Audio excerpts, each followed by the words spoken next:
ओम नमो भगवते वासुदेवाय। श्रीमद्भागवत महात्म्य, पहला अध्याय। देवर्षि नारद की भक्ति से भेंट। सच्चिदानंद स्वरूप भगवान श्री कृष्ण को हम नमस्कार करते हैं, जो जगत की उत्पत्ति, स्थिति और विनाश के हेतु तथा आध्यात्मिक, आधिदैविक और आधि भौतिक तीनों प्रकार के तापों का नाश करने वाले हैं। जिस समय श्री शुकदेव जी का यज्ञोपवीत संस्कार भी नहीं हुआ था तथा लौकिक वैदिक कर्मों के अनुष्ठान का अवसर भी नहीं आया था, तभी उन्हें अकेले ही संन्यास लेने के लिए घर से जाते देखकर उनके पिता व्यास जी विरह से कातर होकर पुकारने लगे, बेटा बेटा तुम कहां जा रहे हो? उस समय वृक्षों ने तन्मय होने के कारण श्री शुकदेव जी की ओर से उत्तर दिया था, ऐसे सर्वभूत हृदय स्वरूप श्री शुकदेव मुनि को मैं नमस्कार करता हूं। एक बार भगवत कथामृत का रसास्वादन करने में कुशल मुनिवर शौनक जी ने नैमिषारण्य क्षेत्र में विराजमान महामति सूत जी को नमस्कार करके उनसे पूछा। शौनक जी बोले, सूत जी, आपका ज्ञान अज्ञानांधकार को नष्ट करने के लिए करोड़ों सूर्यों के समान है। आप हमारे कानों के लिए रसायन, अमृत स्वरूप सार गर्भित कथा कहिए। भक्ति, ज्ञान और वैराग्य से प्राप्त होने वाले महान विवेक की वृद्धि किस प्रकार होती है तथा वैष्णव लोग किस तरह इस माया मोह से अपना पीछा छुड़ाते हैं। इस घोर कलिकाल में जीव प्रायः आसुरी स्वभाव के हो गए हैं। विविध क्लेशों से आक्रांत इन जीवों को शुद्ध दैवी शक्ति संपन्न बनाने का सर्वश्रेष्ठ उपाय क्या है?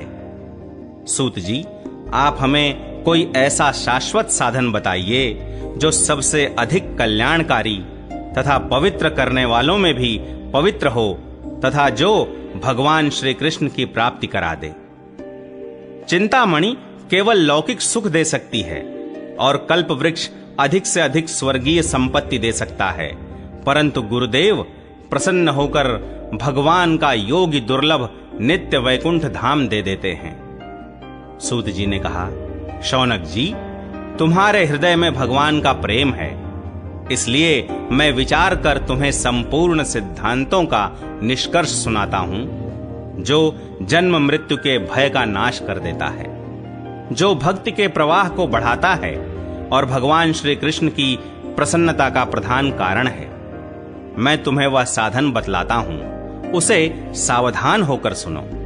श्री शुकदेव जी ने कलयुग में जीवों के काल रूपी सर्प के मुख का ग्रास होने के त्रास का आत्यंतिक नाश करने के लिए श्रीमद्भागवत शास्त्र का प्रवचन किया है।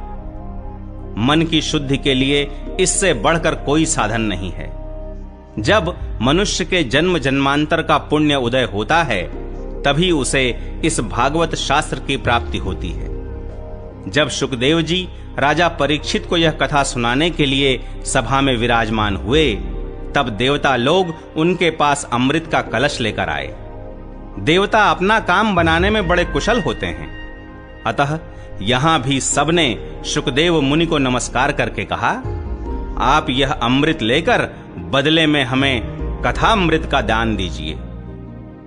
इस प्रकार परस्पर विनिमय हो जाने पर राजा परीक्षित अमृत का पान करें और हम सब श्रीमद्भागवत रूप अमृत का पान करेंगे।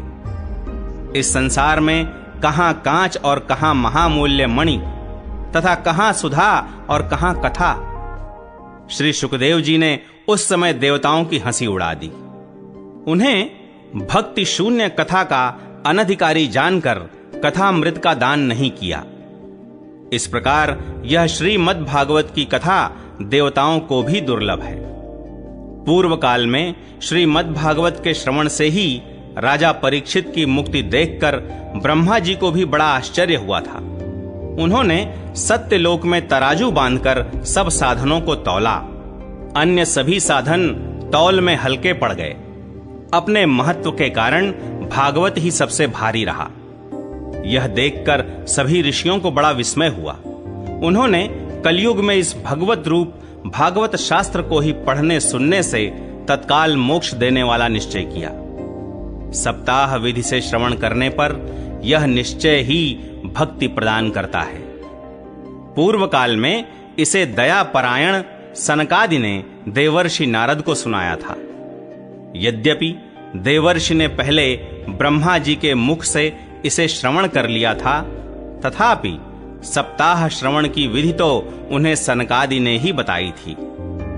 शौनक जी ने पूछा, सांसारिक प्रपंच से मुक्त एवं विचरणशील नारद जी का सनकादि के साथ संयोग कहां हुआ और विधि विधान के श्रवण में उनकी प्रीति कैसे हुई?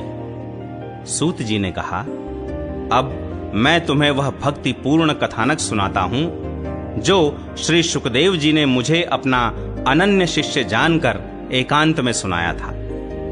एक दिन विशालापुरी में वे चारों निर्मल ऋषि सत्संग के लिए आए। वहां उन्होंने नारद जी को देखा। सनकादि ने पूछा, ब्रह्मन, आपका मुख उदास क्यों हो रहा है? आप चिंतातुर कैसे हैं? इतनी जल्दी जल्दी आप कहां जा रहे हैं और आपका आगमन कहां से हो रहा है? इस समय तो आप उस पुरुष के समान व्याकुल जान पड़ते हैं जिसका सारा धन लुट गया हो। आप जैसे आसक्ति रहित पुरुषों के लिए यह उचित नहीं है। इसका कारण बताइए।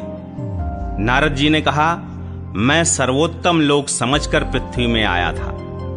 यहां पुष्कर, प्रयाग, काशी, गोदावरी, हरिद्वार, कुरुक्षेत्र, श्रीरंग और सेतुबंध आदि कई तीर्थों में मैं इधर उधर विचरता रहा, किंतु मुझे कहीं भी मन को संतोष देने वाली शांति नहीं मिली। इस समय अधर्म के सहायक कलयुग ने सारी पृथ्वी को पीड़ित कर रखा है।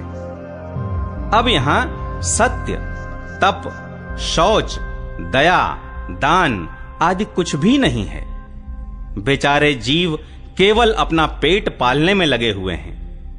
वे असत्यभाषी, आलसी, मंदबुद्धि, भाग्यहीन, उपद्रवग्रस्त हो गए हैं। जो साधु संत कहे जाते हैं वे पूरे पाखंडी हो गए हैं। देखने में तो वे विरक्त हैं, किंतु स्त्री धन आदि सभी का परिग्रह करते हैं। घरों में स्त्रियों का राज्य है। साले सलाहकार बने हुए हैं। लोभ से लोग कन्या विक्रय करते हैं और स्त्री पुरुषों में कलह मचा रहता है। महात्माओं के आश्रम, तीर्थ और नदियों पर यवनों का अधिकार हो गया है। उन दुष्टों ने बहुत से देवालय भी नष्ट कर दिए हैं। इस समय यहां न कोई योगी है, न सिद्ध है, न ज्ञानी है और न सत्कर्म करने वाला ही है। सारे साधन इस समय कलिरूप दावानल से जलकर भस्म हो गए हैं। इस कलयुग में सभी देशवासी बाजारों में अन्न बेचने लगे हैं। ब्राह्मण लोग पैसा लेकर वेद पढ़ाते हैं और स्त्रियां वेश्यावृत्ति से निर्वाह करने लगी हैं। इस तरह कलयुग के दोष देखता और पृथ्वी पर विचरता हुआ मैं यमुना जी के तट पर पहुंचा, जहां भगवान श्री कृष्ण की अनेकों लीलाएं हो चुकी हैं। मुनिवरों, सुनिए, वहां मैंने एक बड़ा आश्चर्य देखा। वहां एक युवती स्त्री खिन्न मन से बैठी थी। उसके पास दो वृद्ध पुरुष अचेत अवस्था में पड़े जोर जोर से सांस ले रहे थे।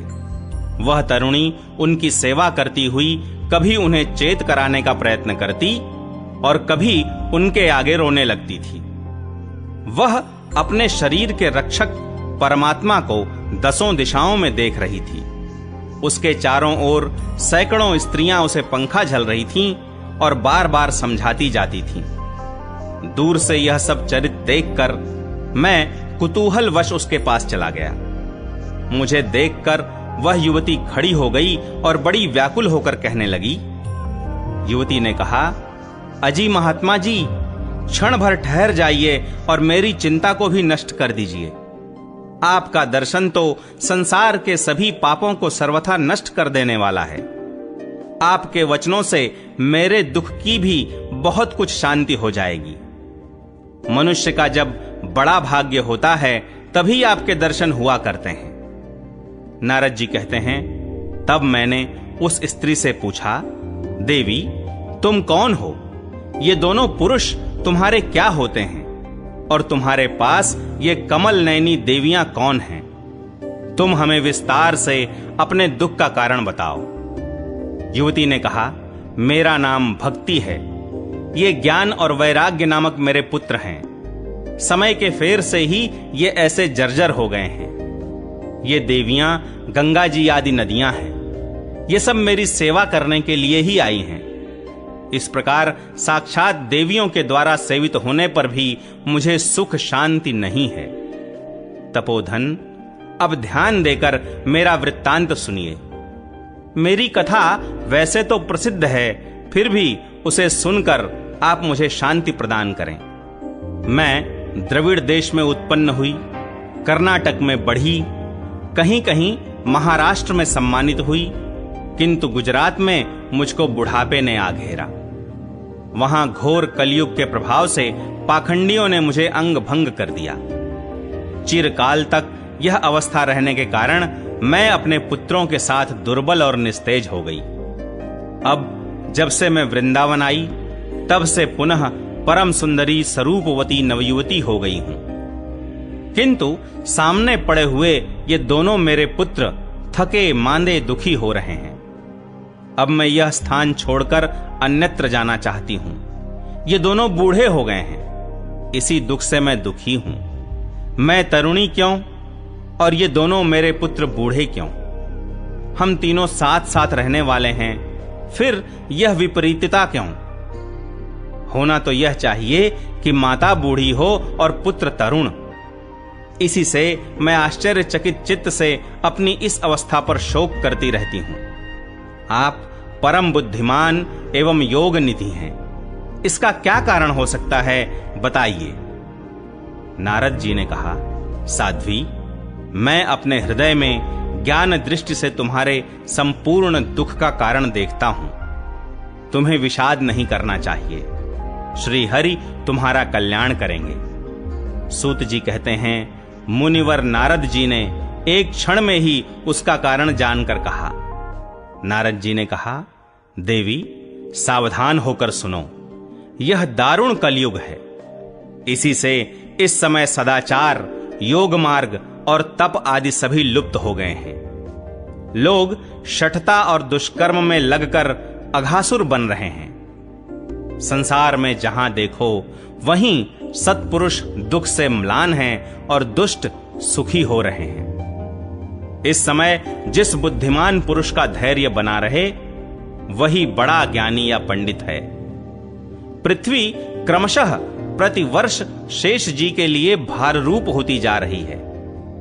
अब यह छूने योग्य तो क्या, देखने योग्य भी नहीं रह गई है और न इसमें कहीं मंगल ही दिखाई देता है। अब किसी को पुत्रों के साथ तुम्हारा दर्शन भी नहीं होता। विषयानुराग के कारण अंधे बने हुए जीवों से उपेक्षित होकर तुम जर्जर हो रही थी। वृंदावन के संयोग से तुम फिर नवीन तरुणी हो गई हो। अतः यह वृंदावन धाम धन्य है, जहां भक्ति सर्वत्र नृत्य कर रही है। परंतु तुम्हारे इन दोनों पुत्रों का यहां कोई ग्राहक नहीं है, इसलिए इनका बुढ़ापा नहीं छूट रहा है। यहां इनको कुछ आत्म सुख की प्राप्ति होने के कारण ये सोते से जान पड़ते हैं। भक्ति ने कहा, राजा परीक्षित ने इस पापी कलयुग को क्यों रहने दिया? इसके आते ही सब वस्तुओं का सार न जाने कहां चला गया। करुणामय श्री हरि से भी यह अधर्म कैसे देखा जाता है? मुने, मेरा यह संदेह दूर कीजिए। आपके वचनों से मुझे बड़ी शांति मिली है। नारद जी ने कहा, बाले, यदि तुमने पूछा है तो प्रेम से सुनो कल्याणी। मैं तुम्हें सब बताऊंगा और तुम्हारा दुख दूर हो जाएगा। जिस दिन भगवान श्री कृष्ण इस भूलोक को छोड़कर अपने परम धाम को पधारे, उसी दिन से यहां संपूर्ण साधनों में बाधा डालने वाला कलयुग आ गया। दिग्विजय के समय राजा परीक्षित की दृष्टि पड़ने पर कलयुग दीन के समान उनकी शरण में आया। भ्रमर के समान सारग्राही राजा ने यह निश्चय किया कि इसका वध मुझे नहीं करना चाहिए, क्योंकि जो फल तपस्या, योग एवं समाधि से भी नहीं मिलता, कलयुग में वही फल श्री हरि कीर्तन से ही भली भांति मिल जाता है। इस प्रकार सारहीन होने पर भी उसे इस एक ही दृष्टि से सार युक्त देखकर उन्होंने कलयुग में उत्पन्न होने वाले जीवों के सुख के लिए ही इसे रहने दिया था। इस समय लोगों के कुकर्म में प्रवृत्त होने के कारण सभी वस्तुओं का सार निकल गया है और पृथ्वी के सारे पदार्थ बीजहीन भूसी के समान हो गए हैं। ब्राह्मण केवल अन्न धनादि के लोभवश घर घर एवं जन जन को भागवत की कथा सुनाने लगे हैं, इसलिए कथा का सार चला गया। तीर्थों में नाना प्रकार के अत्यंत घोर कर्म करने वाले नास्तिक और नारकी पुरुष भी रहने लगे हैं, इसलिए तीर्थों का भी प्रभाव जाता रहा। जिनका चित्त निरंतर काम, क्रोध, महान लोभ और तृष्णा से तपता रहता है, वे भी तपस्या का ढोंग करने लगे हैं, इसलिए तप का भी सार निकल गया। मन पर काबू न होने के कारण तथा लोभ, दंभ और पाखंड का आश्रय लेने के कारण एवं शास्त्र का अभ्यास न करने से ध्यान योग का फल मिट गया। पंडितों की यह दशा है कि वे अपनी स्त्रियों के साथ भैंसों की तरह रमण करते हैं। उनमें संतान पैदा करने की ही कुशलता पाई जाती है, मुक्ति साधन में वे सर्वथा अकुशल हैं। संप्रदायानुसार प्राप्त हुई वैष्णवता भी कहीं देखने में नहीं आती। इस प्रकार जगह जगह सभी वस्तुओं का सार लुप्त हो गया है। यह तो इस युग का स्वभाव ही है, इसमें किसी का दोष नहीं है। इसी से पुंडरीकाक्ष भगवान बहुत समीप रहते हुए भी यह सब सह रहे हैं। सूत जी कहते हैं, शौनक जी, इस प्रकार देवर्षि नारद के वचन सुनकर भक्ति को बड़ा आश्चर्य हुआ। फिर उसने जो कुछ कहा उसे सुनिए। भक्ति ने कहा, देवर्षे आप धन्य हैं, मेरा बड़ा सौभाग्य था जो आपका समागम हुआ। संसार में साधुओं का दर्शन ही समस्त सिद्धियों का परम कारण है। आपका केवल एक बार का उपदेश धारण करके कयाधु कुमार प्रहलाद ने माया पर विजय प्राप्त कर ली थी। ध्रुव ने भी आपकी कृपा से ही ध्रुव पद प्राप्त किया था। आप सर्व मंगलमय और साक्षात श्री ब्रह्मा जी के पुत्र हैं। मैं आपको नमस्कार करती हूं। दूसरा अध्याय, भक्ति का दुख दूर करने के लिए नारद जी का उद्योग। नारद जी ने कहा, बाले, तुम व्यर्थ ही अपने को क्यों खेद में डाल रही हो? अरे तुम इतनी चिंतातुर क्यों हो? भगवान श्री कृष्ण के चरण कमलों का चिंतन करो, उनकी कृपा से तुम्हारा सारा दुख दूर हो जाएगा। जिन्होंने कौरवों के अत्याचार से द्रौपदी की रक्षा की थी और गोप सुंदरियों को सनाथ किया था, वे श्री कृष्ण कहीं चले थोड़े ही गए हैं। फिर तुम तो भक्ति हो और सदा उन्हें प्राणों से भी प्यारी हो। तुम्हारे बुलाने पर तो भगवान नीचों के घरों में भी चले जाते हैं। सत्य, त्रेता और द्वापर, इन 3 युगों में ज्ञान और वैराग्य मुक्ति के साधन थे, किंतु कलयुग में तो केवल भक्ति ही ब्रह्म सायुज्य की प्राप्ति कराने वाली है। यह सोचकर ही परमानंद चिन्मूर्ति ज्ञान स्वरूप श्री हरि ने अपने सत स्वरूप से तुम्हें रचा है। तुम साक्षात श्री कृष्णचंद्र की प्रिया और परम सुंदरी हो। एक बार जब तुमने हाथ जोड़कर पूछा था कि मैं क्या करूं, तब भगवान ने तुम्हें यही आज्ञा दी थी कि मेरे भक्तों का पोषण करो। तुमने भगवान की वह आज्ञा स्वीकार कर ली। इससे तुम पर श्री हरि बहुत प्रसन्न हुए और तुम्हारी सेवा करने के लिए मुक्ति को तुम्हें दासी के रूप में दे दिया और इन ज्ञान वैराग्य को पुत्रों के रूप में। तुम अपने साक्षात स्वरूप से वैकुंठ धाम में ही भक्तों का पोषण करती हो।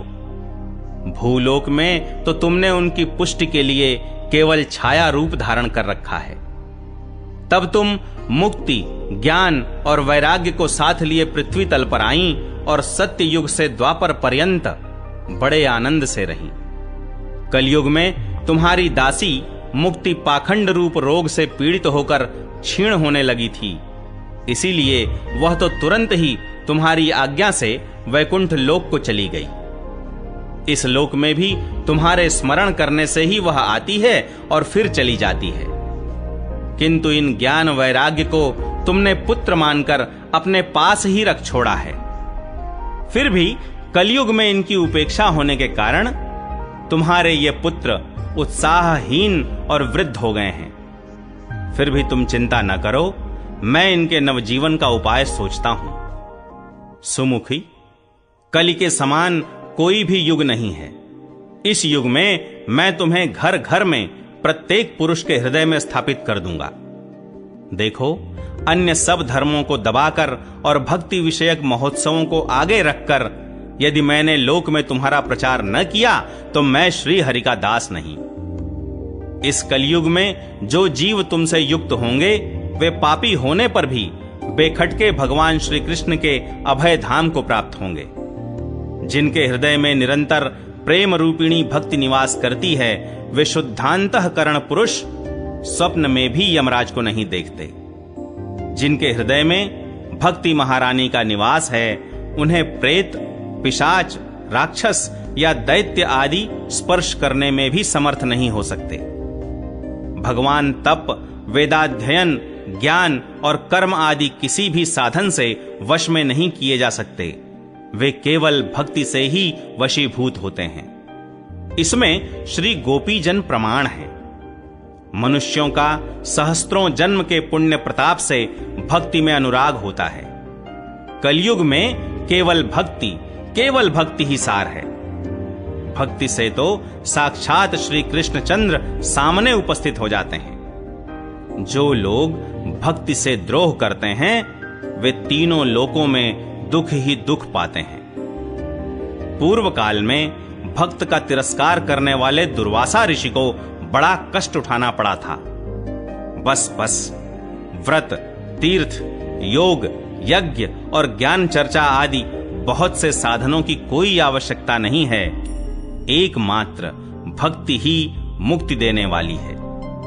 सूत जी कहते हैं, इस प्रकार नारद जी के निर्णय किए हुए अपने महात्म्य को सुनकर भक्ति के सारे अंग पुष्ट हो गए और वे उनसे कहने लगीं।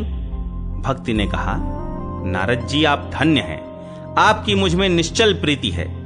मैं सदा आपके हृदय में रहूंगी, कभी आपको छोड़कर नहीं जाऊंगी।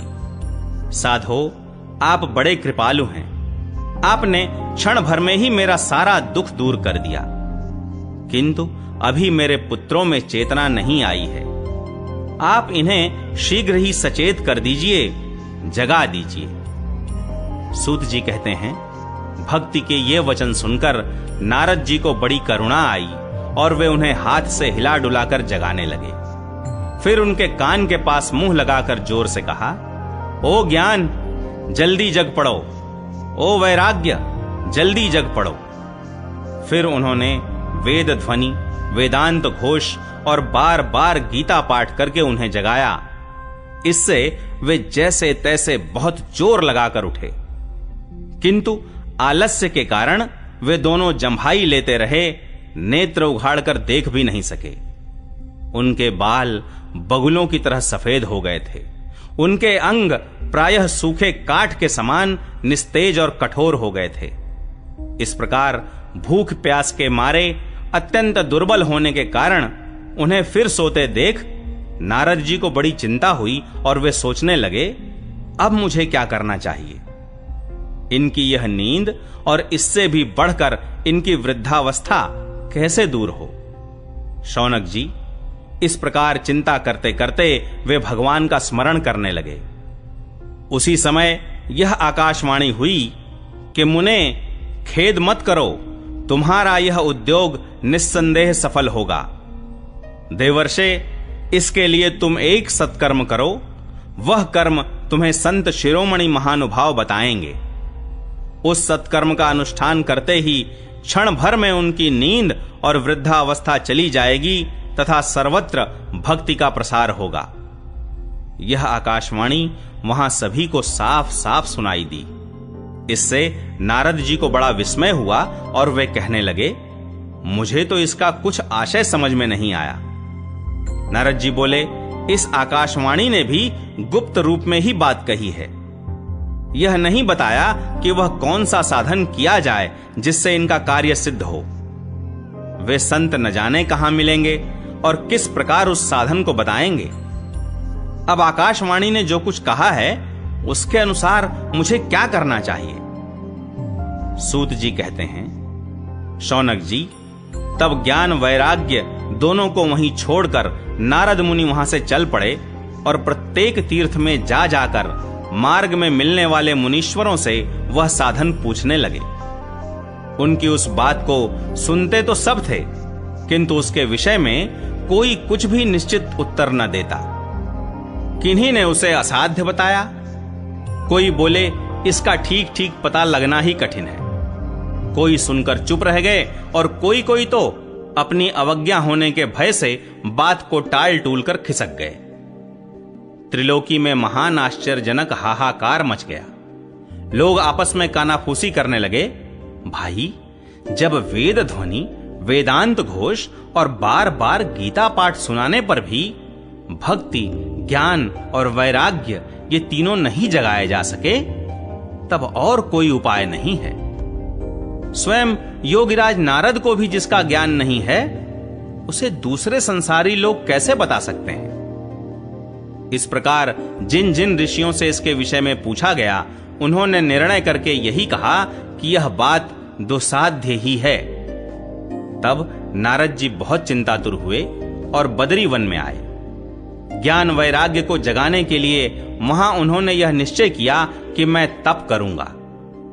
इसी समय उन्हें अपने सामने करोड़ों सूर्यों के समान तेजस्वी सनकादि मुनीश्वर दिखाई दिए। उन्हें देखकर वे मुनिश्रेष्ठ कहने लगे। नारद जी ने कहा, महात्माओं, इस समय बड़े भाग्य से मेरा आप लोगों के साथ समागम हुआ है। आप मुझ पर कृपा करके शीघ्र ही वह साधन बताइए। आप सभी लोग बड़े योगी, बुद्धिमान और विद्वान हैं। आप देखने में 5-5 वर्ष के बालक से जान पड़ते हैं, किंतु हैं पूर्वजों के भी पूर्वज। आप लोग सदा वैकुंठ धाम में निवास करते हैं, निरंतर हरि कीर्तन में तत्पर रहते हैं, भगवत लीलामृत का रसास्वादन कर सदा उसी में उन्मत्त रहते हैं और एकमात्र भगवत कथा ही आपके जीवन का आधार है। हरि शरणम, भगवान ही हमारे रक्षक हैं, यह वाक्य सर्वदा आपके मुख में रहता है। इसी से काल प्रेरित वृद्धावस्था भी आपको बाधा नहीं पहुंचाती। पूर्व काल में आपके भ्रूभंग मात्र से भगवान विष्णु के द्वारपाल जय और विजय तुरंत पृथ्वी पर गिर गए थे और फिर आपकी ही कृपा से वे पुनः वैकुंठ लोक पहुंच गए। धन्य है, इस समय आपका दर्शन बड़े सौभाग्य से ही हुआ है। मैं बहुत दीन हूं और आप लोग स्वभाव से ही दयालु हैं, इसलिए मुझ पर आपको अवश्य कृपा करनी चाहिए। बताइए, आकाशवाणी ने जिसके विषय में कहा है वह कौन सा साधन है और मुझे किस प्रकार उसका अनुष्ठान करना चाहिए? आप इसका विस्तार से वर्णन कीजिए। भक्ति, ज्ञान और वैराग्य को किस प्रकार सुख मिल सकता है और किस तरह इनकी प्रेम पूर्वक सब वर्णों में प्रतिष्ठा की जा सकती है? सनकादि ने कहा, देवर्षे, आप चिंता न करें, मन में प्रसन्न हों। उनके उद्धार का एक सरल उपाय पहले से ही विद्यमान है। नारद जी, आप धन्य हैं, आप विरक्तों के शिरोमणि हैं, श्री कृष्ण दासों के शाश्वत पथ प्रदर्शक एवं भक्ति योग के भास्कर हैं। आप भक्ति के लिए जो उद्योग कर रहे हैं, यह आपके लिए कोई आश्चर्य की बात नहीं समझनी चाहिए। भगवान के भक्त के लिए तो भक्ति की सम्यक स्थापना करना सदा उचित ही है। ऋषियों ने संसार में अनेकों मार्ग प्रकट किए हैं, किंतु वे सभी कष्ट साध्य हैं और परिणाम में प्रायः स्वर्ग की ही प्राप्ति कराने वाले हैं। अभी तक भगवान की प्राप्ति कराने वाला मार्ग तो गुप्त ही रहा है। उसका उपदेश करने वाला पुरुष प्रायः भाग्य से ही मिलता है। आपको आकाशवाणी ने जिस सत्कर्म का संकेत किया है उसे हम बतलाते हैं। आप प्रसन्न और समाहित चित्त होकर सुनिए। नारद जी, द्रव्य यज्ञ, तपो यज्ञ, योग यज्ञ और स्वाध्याय रूप ज्ञान यज्ञ, ये सब तो स्वर्गादि की प्राप्ति कराने वाले कर्म की ही ओर संकेत करते हैं। पंडितों ने ज्ञान यज्ञ को ही सत्कर्म का सूचक माना है। वह श्रीमद् भागवत का पारायण है जिसका गान शुक आदि महानुभावों ने किया है। उसके शब्द सुनने से ही भक्ति, ज्ञान और वैराग्य को बड़ा बल मिलेगा। इससे ज्ञान वैराग्य का कष्ट मिट जाएगा और भक्ति को आनंद मिलेगा। सिंह की गर्जना सुनकर जैसे भेड़िए भाग जाते हैं, उसी प्रकार श्रीमद् भागवत की ध्वनि से कलयुग के सारे दोष नष्ट हो जाएंगे। तब प्रेम रस प्रवाहित करने वाली भक्ति, ज्ञान और वैराग्य को साथ लेकर प्रत्येक घर और व्यक्ति के हृदय में क्रीड़ा करेगी। नारद जी ने कहा, मैंने वेद वेदांत की ध्वनि और गीता पाठ करके उन्हें बहुत जगाया, किंतु फिर भी भक्ति, ज्ञान और वैराग्य ये तीनों नहीं जगे। ऐसी स्थिति में श्रीमद् भागवत सुनाने से वे कैसे जगेंगे? क्योंकि उस कथा के प्रत्येक श्लोक और प्रत्येक पद में भी वेदों का ही तो सारांश है। आप लोग शरणागत वत्सल हैं तथा आपका दर्शन कभी व्यर्थ नहीं होता। इसलिए मेरा यह संदेह दूर कर दीजिए, इस कार्य में विलंब न कीजिए। सनकादि ने कहा, श्रीमद् भागवत की कथा वेद और उपनिषदों के सार से बनी है, इसलिए उनसे अलग उनकी फल रूपा होने के कारण वह बड़ी उत्तम जान पड़ती है। जिस प्रकार रस वृक्ष की जड़ से लेकर शाखाग्र पर्यंत रहता है, किंतु इस स्थिति में उसका आस्वादन नहीं किया जा सकता, वही जब अलग होकर फल के रूप में आ जाता है, तब संसार में सभी को प्रिय लगने लगता है।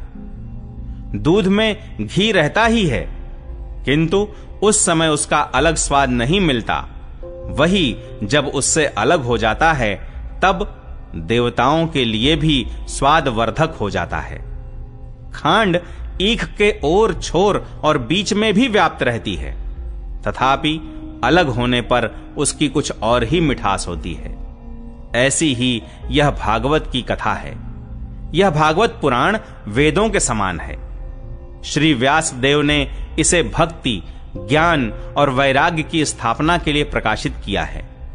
पूर्व काल में जिस समय वेद वेदांत के पारगामी और गीता की भी रचना करने वाले भगवान व्यास देव खिन्न होकर अज्ञान समुद्र में गोते खा रहे थे, उस समय आपने ही उन्हें 4 श्लोकों में इसका उपदेश किया था। उसे सुनते ही उनकी सारी चिंता दूर हो गई थी। फिर इसमें आपको आश्चर्य क्यों हो रहा है, जो आप हमसे प्रश्न कर रहे हैं? आपको उन्हें शोक और दुख का विनाश करने वाला श्रीमद् भागवत पुराण ही सुनाना चाहिए। नारद जी ने कहा, महानुभाव, आपका दर्शन जीव के संपूर्ण पापों को तत्काल नष्ट कर देता है, और जो संसार दुख रूप दावानल से तपे हुए हैं, उन पर शीघ्र ही शांति की वर्षा करता है। आप निरंतर शेष जी के सहस्त्र मुखों से गाए हुए भगवत कथामृत का ही पान करते रहते हैं। मैं प्रेम लक्षणा भक्ति का प्रकाश करने के उद्देश्य से आपकी शरण लेता हूं। जब अनेकों जन्मों के संचित पुण्य पुंज का उदय होने से मनुष्य को सत्संग मिलता है, तब वह उसके अज्ञान जनित मोह और मद रूप अंधकार का नाश करके विवेक उदय होता है। 3 अध्याय, भक्ति के कष्ट की निवृत्ति। नारद जी कहते हैं, अब मैं भक्ति, ज्ञान और वैराग्य को स्थापित करने के लिए प्रयत्न पूर्वक श्री शुकदेव जी के कहे हुए भागवत शास्त्र की कथा द्वारा उज्जवल ज्ञान यज्ञ करूंगा। यह यज्ञ मुझे कहां करना चाहिए, आप इसके लिए कोई स्थान बता दीजिए। आप लोग वेद के पारगामी हैं, इसलिए मुझे इस शुक शास्त्र की महिमा सुनाइए।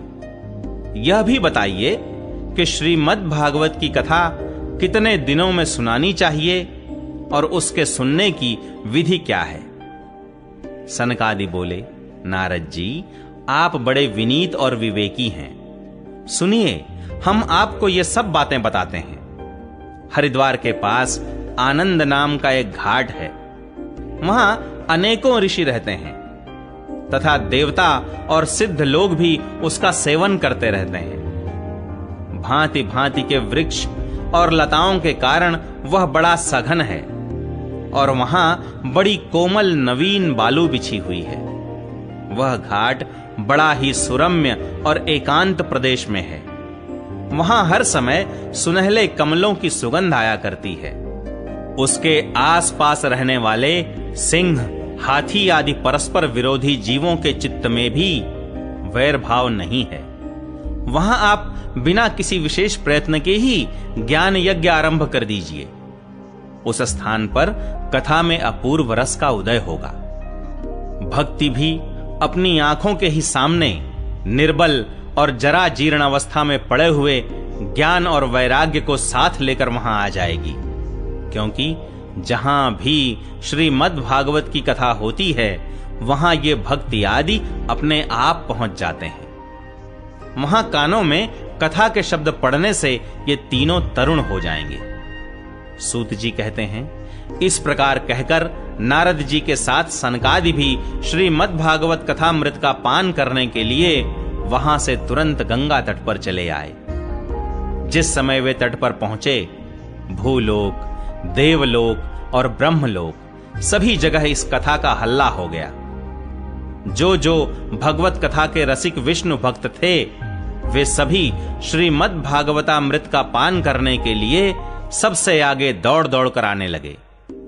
भृगु, वशिष्ठ, च्यवन, गौतम, मेधातिथि, देवल, देवरात, परशुराम, विश्वामित्र, शाकल, मार्कंडेय, दत्तात्रेय, पिप्पलाद, योगेश्वर व्यास और पराशर, छायाशुक, जाजली और जुन्हु आदि सभी प्रधान प्रधान मुनिगण अपने अपने पुत्र, शिष्य और स्त्रियों समेत बड़े प्रेम से वहां आए।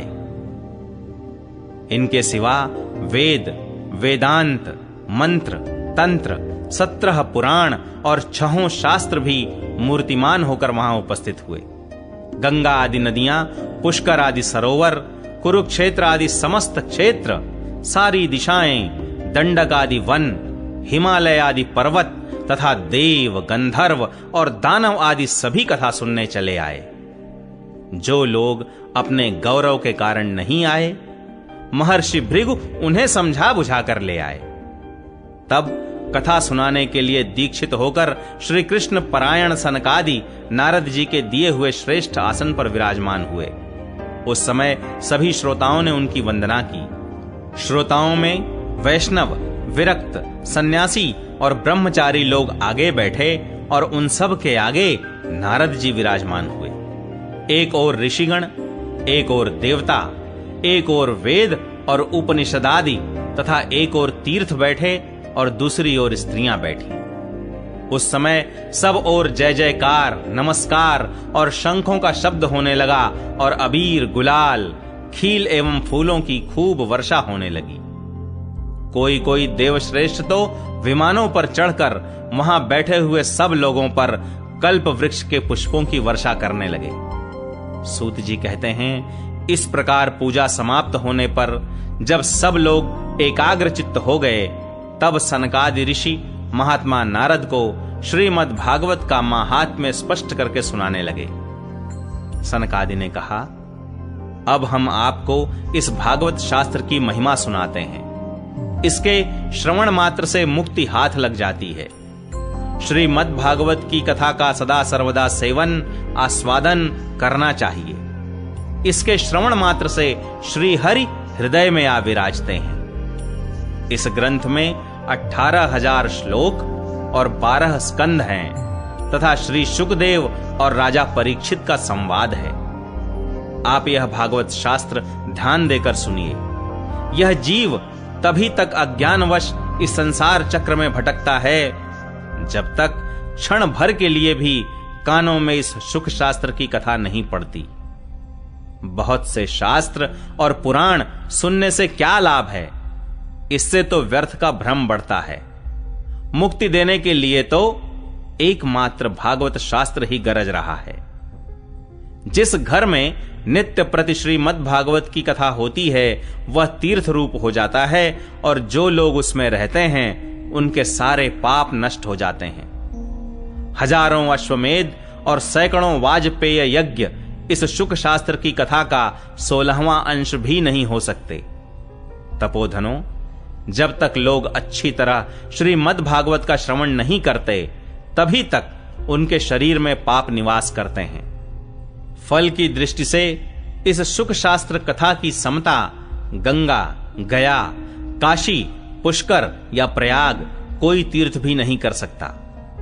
यदि आपको परम गति की इच्छा है तो अपने मुख से ही श्रीमद् भागवत के आधे अथवा चौथाई श्लोक का भी नित्य नियम पूर्वक पाठ कीजिए।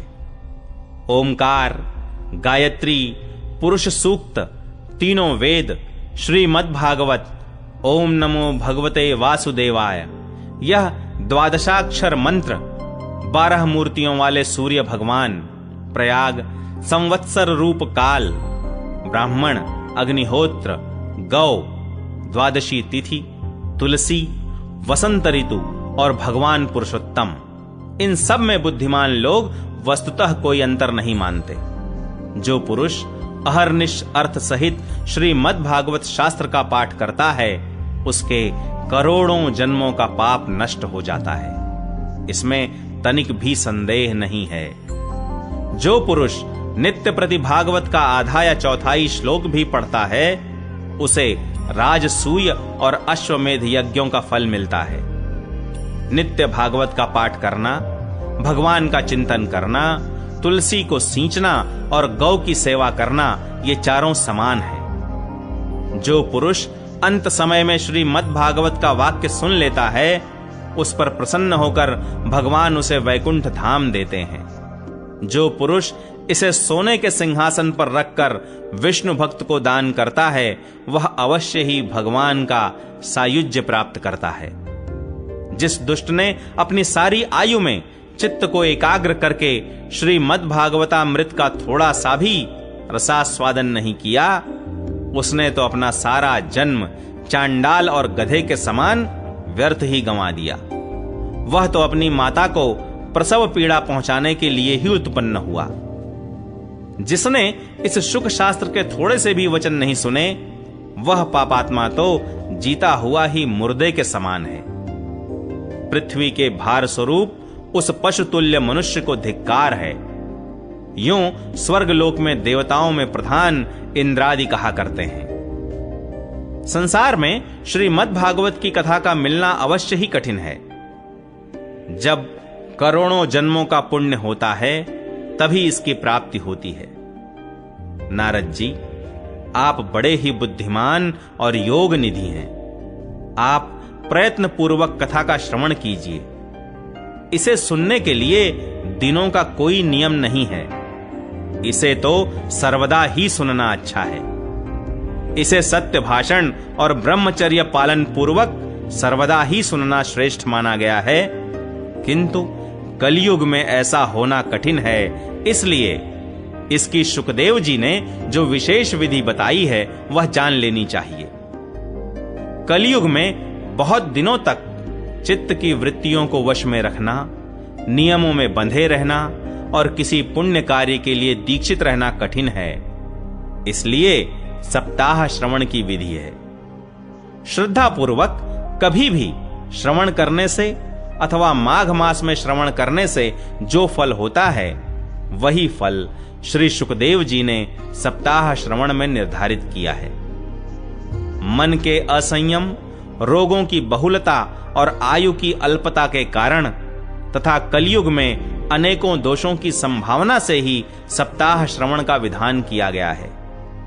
जो फल तप, योग और समाधि से भी प्राप्त नहीं हो सकता, वह सर्वांग रूप में सप्ताह श्रवण से सहज में ही मिल जाता है। सप्ताह श्रवण यज्ञ से बढ़कर है, व्रत से बढ़कर है, तप से कहीं बढ़कर है, तीर्थ सेवन से तो सदा ही बड़ा है, योग से बढ़कर है, यहां तक कि ध्यान और ज्ञान से भी बढ़कर है। अजी इसकी विशेषता का कहां तक वर्णन करें, यह तो सभी से बढ़ चढ़कर है। शौनक जी ने पूछा, सूत जी, यह तो आपने बड़े आश्चर्य की बात कही। अवश्य ही यह भागवत पुराण योग वेत्ता ब्रह्मा जी के भी आदि कारण श्री नारायण का निरूपण करता है, परंतु यह मोक्ष की प्राप्ति में ज्ञान आदि सभी साधनों का तिरस्कार करके इस युग में उनसे भी कैसे बढ़ गया। सूत जी ने कहा, शौनक जी, जब भगवान श्री कृष्ण इस धराधाम को छोड़कर अपने नित्य धाम को जाने लगे, तब उनके मुखार विंद से 11 स्कंध का ज्ञानोपदेश सुनकर श्री उद्धव जी ने पूछा। उद्धव जी बोले, गोविंद, अब आप तो अपने भक्तों का कार्य करके परम धाम को पधारना चाहते हैं, किंतु मेरे मन में एक बड़ी चिंता है, उसे सुनकर आप मुझे शांत कीजिए। अब घोर कलिकाल आया ही समझिए, इसलिए संसार में फिर अनेकों दुष्ट प्रकट हो जाएंगे।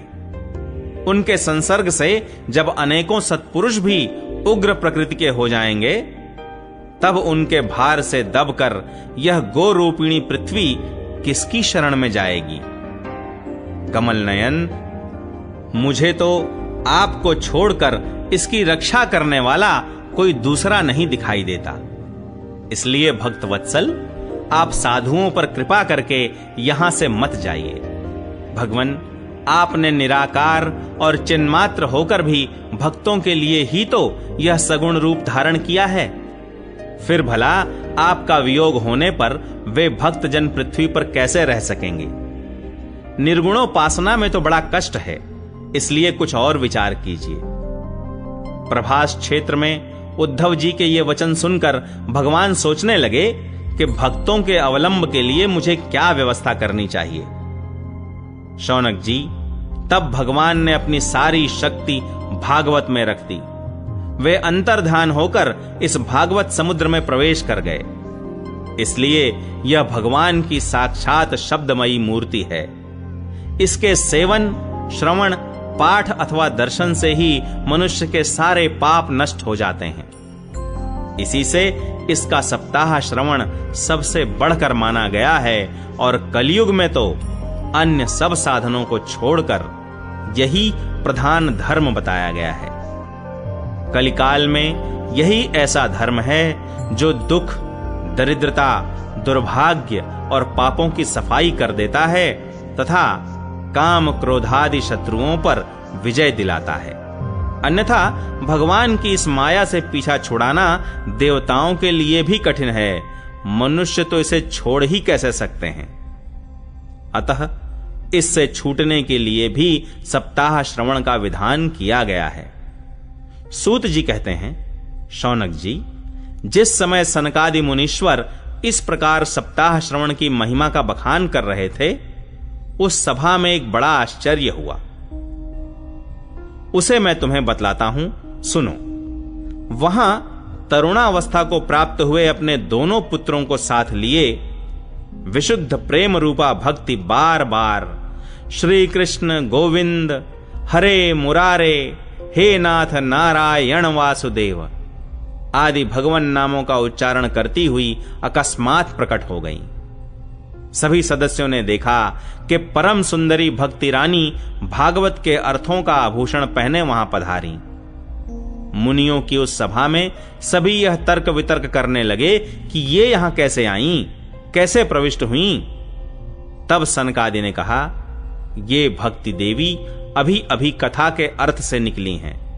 उनके ये वचन सुनकर भक्ति ने अपने पुत्रों समेत अत्यंत विनम्र होकर सनत कुमार जी से कहा। भक्ति बोली, मैं कलयुग में नष्ट प्राय हो गई थी, आपने कथामृत से सींच कर मुझे फिर पुष्ट कर दिया। अब आप यह बताइए कि मैं कहां रहूं।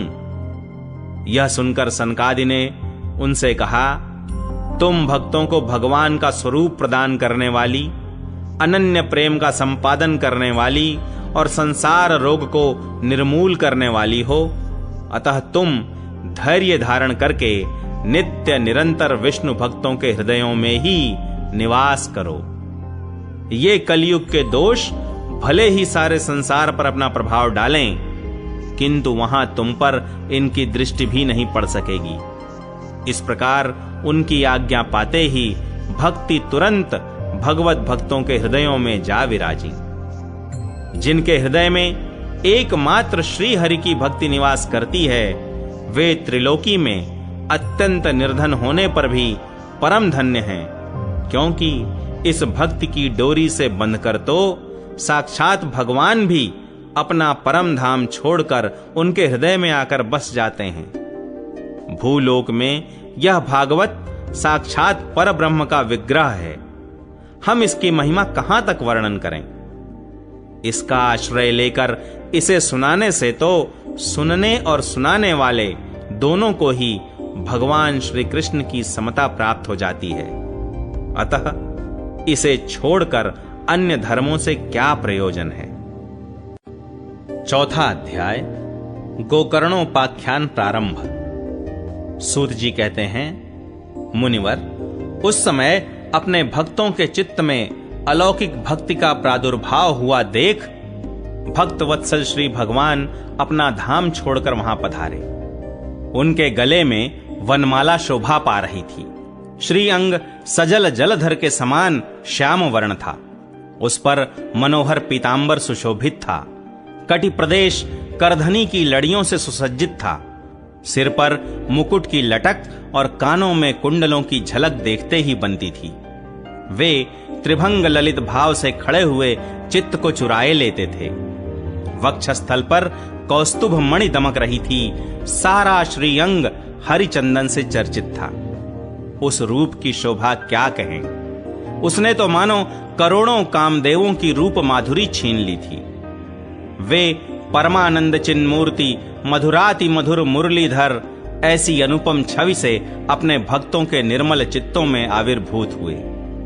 भगवान के नित्य लोक निवासी लीला परिकर उद्धवादि वहां गुप्त रूप से उस कथा को सुनने के लिए आए हुए थे। प्रभु के प्रकट होते ही चारों ओर जय हो की ध्वनि होने लगी। उस समय भक्ति रस का अद्भुत प्रवाह चला। बार बार अबीर गुलाल और पुष्पों की वर्षा तथा शंख ध्वनि होने लगी। उस सभा में जो लोग बैठे थे उन्हें अपने देह, गेह और आत्मा की भी कोई सुधि न रही। उनकी ऐसी तन्मयता देखकर नारद जी कहने लगे, मुनीश्वर गण, आज सप्ताह श्रवण की मैंने यह बड़ी ही अलौकिक महिमा देखी। यहां तो जो बड़े मूर्ख, दुष्ट और पशु पक्षी भी हैं, वे सभी अत्यंत निष्पाप हो गए हैं। अतः इसमें संदेह नहीं कि कलिकाल में चित्त की शुद्धि के लिए इस भागवत कथा के समान मर्त्य लोक में पाप पुंज का नाश करने वाला कोई दूसरा पवित्र साधन नहीं है। मुनिवर, आप लोग बड़े कृपालु हैं। आपने संसार के कल्याण का विचार करके यह बिल्कुल निराला ही मार्ग निकाला है। आप कृपया यह तो बताइए कि इस कथा रूप सप्ताह यज्ञ के द्वारा संसार में कौन कौन लोग पवित्र हो जाते हैं। सनकादि ने कहा, जो लोग सदा तरह तरह के पाप किया करते हैं, निरंतर दुराचार में ही तत्पर रहते हैं और उल्टे मार्गों से चलते हैं, तथा जो क्रोधाग्नि से जलते रहने वाले कुटिल और कामपरायण हैं, वे सभी इस कलयुग में सप्ताह यज्ञ से पवित्र हो जाते हैं। जो सत्य से च्युत, माता पिता की निंदा करने वाले, तृष्णा के मारे व्याकुल, आश्रम धर्म से रहित, दंभी, दूसरों की उन्नति देखकर कुढ़ने वाले और दूसरों को दुख देने वाले हैं, वे भी कलयुग में सप्ताह यज्ञ से पवित्र हो जाते हैं। जो मदिरापान, ब्रह्म हत्या, सुवर्ण की चोरी, गुरु स्त्री गमन और विश्वासघात, ये 5 महापाप करने वाले, छल छद्म परायण, क्रूर, पिशाचों के समान निर्दयी, ब्राह्मणों के धन से पुष्ट होने वाले और व्यभिचारी हैं, वे भी कलयुग में सप्ताह यज्ञ से पवित्र हो जाते हैं। जो दुष्ट आग्रह पूर्वक सर्वदा मन, वाणी या शरीर से पाप करते रहते हैं, दूसरे के धन से ही पुष्ट होते हैं तथा मलिन मन और दुष्ट हृदय वाले हैं, वे भी कलयुग में सप्ताह यज्ञ से पवित्र हो जाते हैं। नारद जी, अब हम तुम्हें इस विषय में एक प्राचीन इतिहास सुनाते हैं। उसके सुनने से ही सब पाप नष्ट हो जाते हैं। पूर्व काल में तुंगभद्रा नदी के तट पर एक अनुपम नगर बसा हुआ था। वहां सभी वर्णों के लोग अपने अपने धर्मों का आचरण करते हुए सत्य और सत्कर्मों में तत्पर रहते थे। उस नगर में समस्त वेदों का विशेषज्ञ और श्रौत स्मार्त कर्मों में निपुण एक आत्मदेव नामक ब्राह्मण रहता था। वह साक्षात दूसरे सूर्य के समान तेजस्वी था। वह धनी होने पर भी भिक्षाजीवी था। उसकी प्यारी पत्नी धुंधुली कुलीन एवं सुंदरी होने पर भी सदा अपनी बात पर अड़ जाने वाली थी। उसे लोगों की बात करने में सुख मिलता था। स्वभाव था क्रूर, प्रायः कुछ न कुछ बकवाद करती रहती थी। गृह कार्य में निपुण थी, कृपण थी और थी झगड़ालू भी। इस प्रकार ब्राह्मण दंपति प्रेम से अपने घर में रहते और विहार करते थे। उनके पास अर्थ और भोग विलास की सामग्री बहुत थी। घर द्वार भी सुंदर थे, परंतु उससे उन्हें सुख नहीं था। जब अवस्था बहुत ढल गई, तब उन्होंने संतान के लिए तरह तरह के पुण्य कर्म आरंभ किए और वे दीन दुखियों को गौ, पृथ्वी, सुवर्ण और वस्त्रादि दान करने लगे। इस प्रकार धर्म मार्ग में उन्होंने अपना आधा धन समाप्त कर दिया, तो भी उन्हें पुत्र या पुत्री किसी का भी मुख देखने को न मिला। इसलिए अब वह ब्राह्मण बहुत ही चिंतातुर रहने लगा। एक दिन वह ब्राह्मण देवता बहुत दुखी होकर घर से निकलकर वन को चल दिया। दोपहर के समय उसे प्यास लगी, इसलिए वह एक तालाब पर आया। संतान के अभाव के दुख ने उसके शरीर को बहुत सुखा दिया था, इसलिए थक जाने के कारण जल पीकर वह वहीं बैठ गया। 2 घड़ी बीतने पर वहां एक सन्यासी महात्मा आए। जब ब्राह्मण देवता ने देखा कि वे जल पी चुके हैं, तब वह उनके पास गया और चरणों में नमस्कार करने के बाद सामने खड़े होकर लंबी लंबी सांसें लेने लगा। सन्यासी ने पूछा, कहो ब्राह्मण देवता, रोते क्यों हो? ऐसी तुम्हें क्या भारी चिंता है? तुम जल्दी ही मुझे अपने दुख का कारण बताओ। ब्राह्मण ने कहा, महाराज, मैं अपने पूर्व जन्म के पापों से संचित दुख का क्या वर्णन करूं? अब मेरे पितर मेरे द्वारा दी हुई जलांजलि के जल को अपनी चिंता जनित सांस से कुछ गर्म करके पीते हैं। देवता और ब्राह्मण मेरा दिया हुआ प्रसन्न मन से स्वीकार नहीं करते। संतान के लिए मैं इतना दुखी हो गया हूं कि मुझे सब सूना ही सूना दिखाई देता है। मैं प्राण त्यागने के लिए यहां आया हूं। संतानहीन जीवन को धिक्कार है, संतानहीन गृह को धिक्कार है, संतानहीन धन को धिक्कार है और संतानहीन कुल को धिक्कार है। मैं जिस गाय को पालता हूं वह भी सर्वथा बांझ हो जाती है। जो पेड़ लगाता हूं उस पर भी फल फूल नहीं लगते। मेरे घर में जो फल आता है वह भी बहुत जल्दी सड़ जाता है। जब मैं ऐसा अभागा और पुत्रहीन हूं, तब फिर इस जीवन को ही रखकर मुझे क्या करना है? यूं कहकर वह ब्राह्मण दुख से व्याकुल हो उन सन्यासी महात्मा के पास फूट फूट कर रोने लगा। तब उन यतिवर के हृदय में बड़ी करुणा उत्पन्न हुई। वे योगनिष्ठ थे। उन्होंने उसके ललाट की रेखाएं देखकर सारा वृत्तांत जान लिया और फिर उसे विस्तार पूर्वक कहने लगे। सन्यासी ने कहा, ब्राह्मण देवता, इस प्रजा प्राप्ति का मोह त्याग दो। कर्म की गति प्रबल है। विवेक का आश्रय लेकर संसार की वासना छोड़ दो। विप्रवर, सुनो, मैंने इस समय तुम्हारा प्रारब्ध देखकर निश्चय किया है कि 7 जन्म तक तुम्हारे कोई संतान किसी प्रकार नहीं हो सकती। पूर्व काल में राजा सगर एवं अंग को संतान के कारण दुख भोगना पड़ा था। ब्राह्मण, अब तुम कुटुंब की आशा छोड़ दो, सन्यास में ही सब प्रकार का सुख है। ब्राह्मण ने कहा, महात्मा जी, विवेक से मेरा क्या होगा? मुझे तो बलपूर्वक पुत्र दीजिए, नहीं तो मैं आपके सामने ही शोक मूर्छित होकर अपने प्राण त्यागता हूं। जिसमें पुत्र स्त्री आदि का सुख नहीं है, ऐसा सन्यास तो सर्वथा नीरस ही है। लोक में सरस तो पुत्र पौत्रादि से भरा पूरा गृहस्थाश्रम ही है। ब्राह्मण का ऐसा आग्रह देखकर उन तपोधन ने कहा, विधाता के लेख को मिटाने का हठ करने से राजा चित्रकेतु को बड़ा कष्ट उठाना पड़ा था। इसलिए दैव जिसके उद्योग को कुचल देता है, उस पुरुष के समान तुम्हें भी पुत्र से सुख नहीं मिल सकेगा। तुमने तो बड़ा हठ पकड़ रखा है और अर्थी के रूप में तुम मेरे सामने उपस्थित हो। ऐसी दशा में मैं तुमसे क्या कहूं? जब महात्मा जी ने देखा कि यह किसी प्रकार अपना आग्रह नहीं छोड़ता, तब उन्होंने उसे एक फल देकर कहा, इसे तुम अपनी पत्नी को खिला देना, इससे उसके एक पुत्र होगा। तुम्हारी स्त्री को 1 साल तक सत्य, शौच, दया, दान और एक समय एक ही अन्न खाने का नियम रखना चाहिए। यदि वह ऐसा करेगी तो बालक बहुत शुद्ध स्वभाव वाला होगा। यों कहकर वे योगीराज चले गए और ब्राह्मण अपने घर लौट आया। वहां आकर उसने वह फल अपनी स्त्री के हाथ में दे दिया और स्वयं कहीं चला गया। उसकी स्त्री तो कुटिल स्वभाव की थी ही। वह रो रो कर अपनी एक सखी से कहने लगी, सखी, मुझे तो बड़ी चिंता हो गई। मैं तो यह फल नहीं खाऊंगी। फल खाने से गर्भ रहेगा और गर्भ से पेट बढ़ जाएगा, फिर कुछ खाया पिया जाएगा नहीं।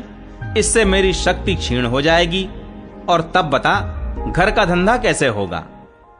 और दैववश यदि कहीं गांव में डाकुओं का आक्रमण हो गया तो गर्भिणी स्त्री कैसे भागेगी?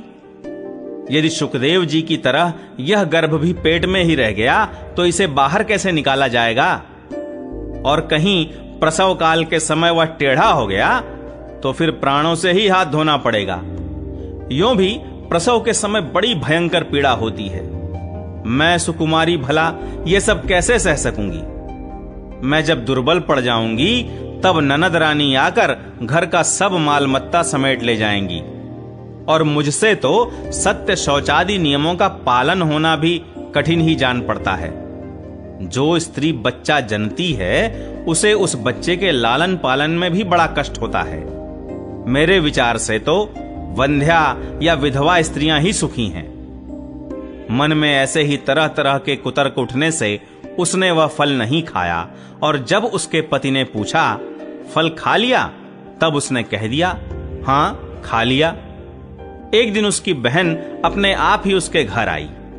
तब उसने अपनी बहन को सारा वृत्तांत सुनाकर कहा कि मेरे मन में इसकी बड़ी चिंता है। मैं इस दुख के कारण दिनों दिन दुबली हो रही हूं। बहन, मैं क्या करूं?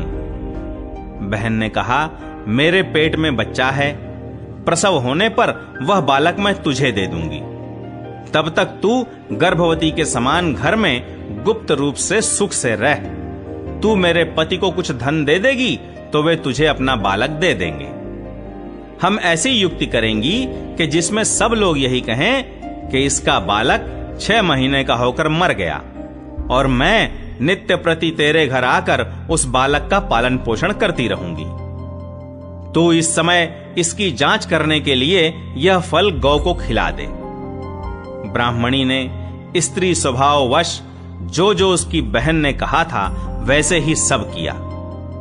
इसके पश्चात समयानुसार जब उस स्त्री के पुत्र हुआ तब उसके पिता ने चुपचाप लाकर उसे धुंधली को दे दिया और उसने आत्मदेव को सूचना दे दी कि मेरे सुखपूर्वक बालक हो गया है। इस प्रकार आत्मदेव के पुत्र हुआ सुनकर सब लोगों को बड़ा आनंद हुआ। ब्राह्मण ने उसका जात कर्म संस्कार करके ब्राह्मणों को दान दिया और उसके द्वार पर गाना बजाना तथा अनेक प्रकार के मांगलिक कृत्य होने लगे। धुंधुली ने अपने पति से कहा, मेरे स्तनों में तो दूध ही नहीं है, फिर गौ आदि किसी अन्य जीव के दूध से मैं इस बालक का किस प्रकार पालन करूंगी? मेरे बहन के अभी बालक हुआ था वह मर गया है। उसे बुलाकर अपने यहां रख लें तो वह आपके इस बच्चे का पालन पोषण कर लेगी। तब पुत्र की रक्षा के लिए आत्मदेव ने वैसा ही किया तथा माता धुंधुली ने उस बालक का नाम धुंधुकारी रखा। इसके बाद 3 महीने बीतने पर उस गौ के भी एक मनुष्याकार बच्चा हुआ। वह सर्वांग सुंदर, दिव्य, निर्मल तथा सुवर्ण की सी कांति वाला था। उसे देखकर ब्राह्मण देवता को बड़ा आनंद हुआ और उसने स्वयं ही उसके सब संस्कार किए। इस समाचार से और सब लोगों को भी बड़ा आश्चर्य हुआ और वे बालक को देखने के लिए आए तथा आपस में कहने लगे, देखो भाई, अब आत्मदेव का कैसा भाग्योदय हुआ है। कैसे आश्चर्य की बात है कि गौ के भी ऐसा दिव्य रूप बालक उत्पन्न हुआ है। दैव योग से इस गुप्त रहस्य का किसी को भी पता न लगा। आत्मदेव ने उस बालक के गौ के से कान देखकर उसका नाम गोकर्ण रखा। कुछ काल बीतने पर वे दोनों बालक जवान हो गए। उनमें गोकर्ण तो बड़ा पंडित और ज्ञानी हुआ, किंतु धुंधुकारी बड़ा ही दुष्ट निकला। स्नान शौचादि ब्राह्मणोचित आचारों का उसमें नाम भी न था और न खान पान का ही कोई परहेज था। क्रोध उसमें बहुत बढ़ा चढ़ा था। वह बुरी बुरी वस्तुओं का संग्रह किया करता था। मुर्दे के हाथ से छुआया हुआ अन्न भी खा लेता था। दूसरों की चोरी करना और सब लोगों से द्वेष बढ़ाना उसका स्वभाव बन गया था। छिपे छिपे वह दूसरों के घरों में आग लगा देता था। दूसरों के बालकों को खिलाने के लिए गोद में लेता और उन्हें चट कुएं में डाल देता। हिंसा का उसे व्यसन सा हो गया था। हर समय वह अस्त्र शस्त्र धारण किए रहता और बेचारे अंधे और दीन दुखियों को व्यर्थ तंग करता रहता। चांडालों से उसका विशेष प्रेम था। बस हाथ में फंदा लिए कुत्तों की टोली के साथ शिकार की टोह में घूमता रहता।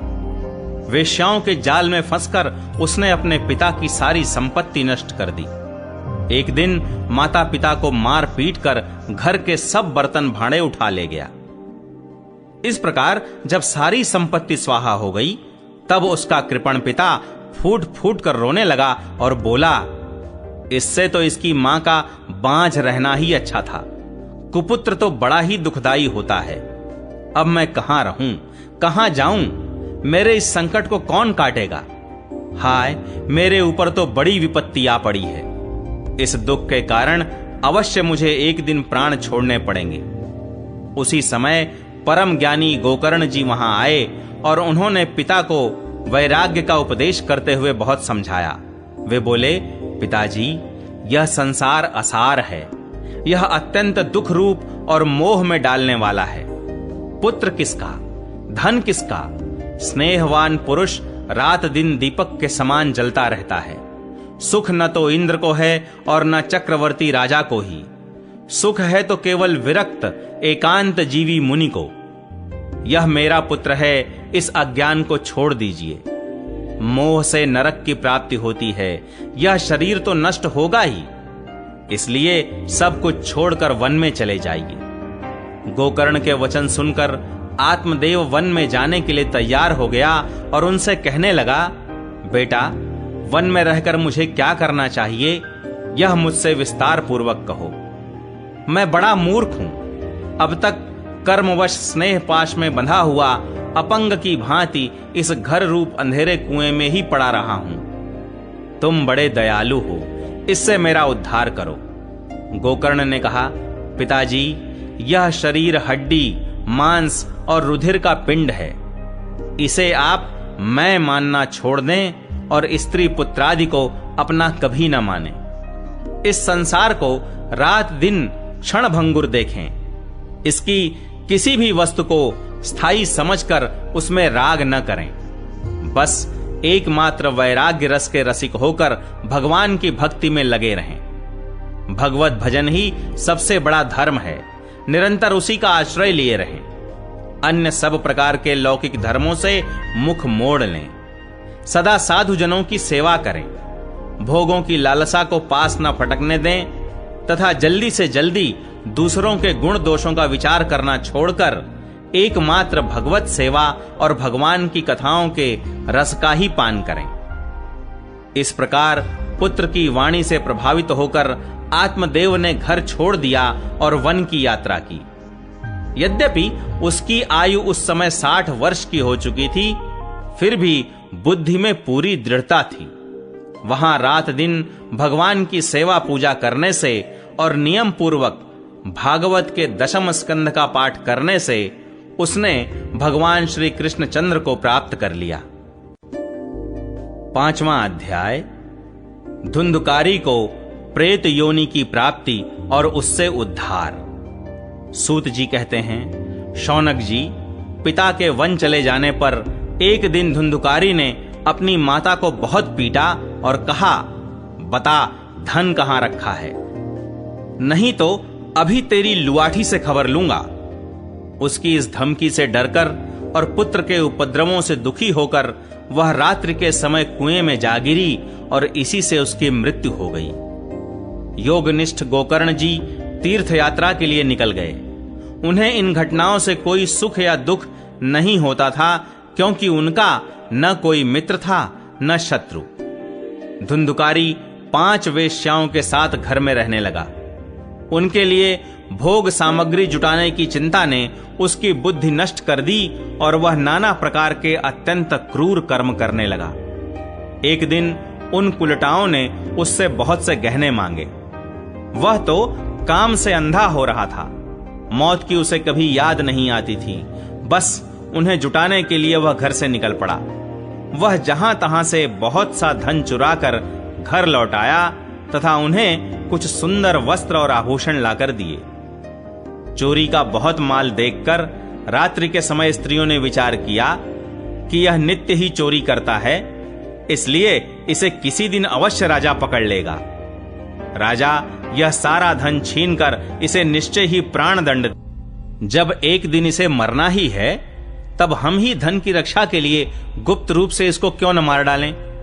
इसे मारकर हम इसका माल मत्ता लेकर जहां कहीं चली जाएंगी। ऐसा निश्चय कर उन्होंने सोए हुए धुंधुकारी को रस्सियों से कस दिया और उसके गले में फांसी लगाकर उसे मारने का प्रयत्न किया। इससे जब वह जल्दी न मरा तो उन्हें बड़ी चिंता हुई। तब उन्होंने उसके मुख पर बहुत से दहकते अंगारे डाले। इससे वह अग्नि की लपटों से बहुत छटपटा कर मर गया। उन्होंने उसके शरीर को एक गड्ढे में डालकर गाड़ दिया। सच है, स्त्रियां प्रायः बड़ी दुस्साहसी होती हैं। उनके इस कृत्य का किसी को भी पता न चला। लोगों के पूछने पर कह देती थीं कि हमारे प्रियतम पैसे के लोभ से अब की बार कहीं दूर चले गए हैं, इसी वर्ष के अंदर लौट आएंगे। बुद्धिमान पुरुष को दुष्टा स्त्रियों का कभी विश्वास नहीं करना चाहिए। जो मूर्ख इनका विश्वास करता है उसे दुखी होना पड़ता है। इनकी वाणी तो अमृत के समान कामियों के हृदय में रस का संचार करती है, किंतु हृदय छुरे की धार के समान तीक्ष्ण होता है। भला इन स्त्रियों का कौन प्यारा है। वे कुलटाएं धुंधुकारी की सारी संपत्ति समेटकर वहां से चंपत हो गईं। उनके ऐसे न जाने कितने पति थे और धुंधुकारी अपने कुकर्मों के कारण भयंकर प्रेत हुआ। वह बवंडर के रूप में सर्वदा 10 दिशाओं में भटकता रहता था तथा शीत धाम से संतप्त और भूख प्यास से व्याकुल होने के कारण हा दैव चिल्लाता रहता था, परंतु उसे कहीं भी कोई आश्रय न मिला। कुछ काल बीतने पर गोकर्ण ने भी लोगों के मुख से धुंधुकारी की मृत्यु का समाचार सुना। तब उसे अनाथ समझकर उन्होंने उसका गया जी में श्राद्ध किया और भी जहां जहां वे जाते थे उसका श्राद्ध अवश्य करते थे। इस प्रकार घूमते घूमते गोकर्ण जी अपने नगर में आए और रात्रि के समय दूसरों की दृष्टि से बचकर सीधे अपने घर के आंगन में सोने के लिए पहुंचे। वहां अपने भाई को सोया देख आधी रात के समय धुंधुकारी ने अपना बड़ा विकट रूप दिखाया। वह कभी भेड़ा, कभी हाथी, कभी भैंसा, कभी इंद्र और कभी अग्नि का रूप धारण करता। अंत में वह मनुष्य के आकार में प्रकट हुआ। ये विपरीत अवस्थाएं देखकर गोकर्ण ने निश्चय किया कि यह कोई दुर्गति को प्राप्त हुआ जीव है। तब उन्होंने उससे धैर्यपूर्वक पूछा। गोकर्ण ने कहा, तू कौन है? रात्रि के समय ऐसे भयानक रूप क्यों दिखा रहा है? तेरी यह दशा कैसे हुई? हमें बता तो सही। तू प्रेत है, पिशाच है अथवा कोई राक्षस है? सूत जी कहते हैं, गोकर्ण के इस प्रकार पूछने पर वह बार बार जोर जोर से रोने लगा। उसमें बोलने की शक्ति नहीं थी, इसलिए उसने केवल संकेत मात्र किया। तब गोकर्ण ने अंजलि में जल लेकर उसे अभिमंत्रित करके उस पर छिड़का। इससे उसके पापों का कुछ शमन हुआ और वह इस प्रकार कहने लगा। प्रेत बोला, मैं तुम्हारा भाई हूं, मेरा नाम है धुंधुकारी। मैंने अपने ही दोष से अपना ब्राह्मणत्व नष्ट कर दिया। मेरे कुकर्मों की गिनती नहीं की जा सकती। मैं तो महान अज्ञान में चक्कर काट रहा था, इसी से मैंने लोगों की बड़ी हिंसा की। अंत में कुलटा स्त्रियों ने मुझे तड़पा तड़पा कर मार डाला। इसी से अब प्रेत योनि में पड़कर यह दुर्दशा भोग रहा हूं। अब दैववश कर्म फल का उदय होने से मैं केवल वायु भक्षण करके जी रहा हूं। भाई, तुम दया के समुद्र हो, अब किसी प्रकार जल्दी ही मुझे इस योनि से छुड़ाओ। गोकर्ण ने धुंधुकारी की सारी बातें सुनी और तब उससे बोले।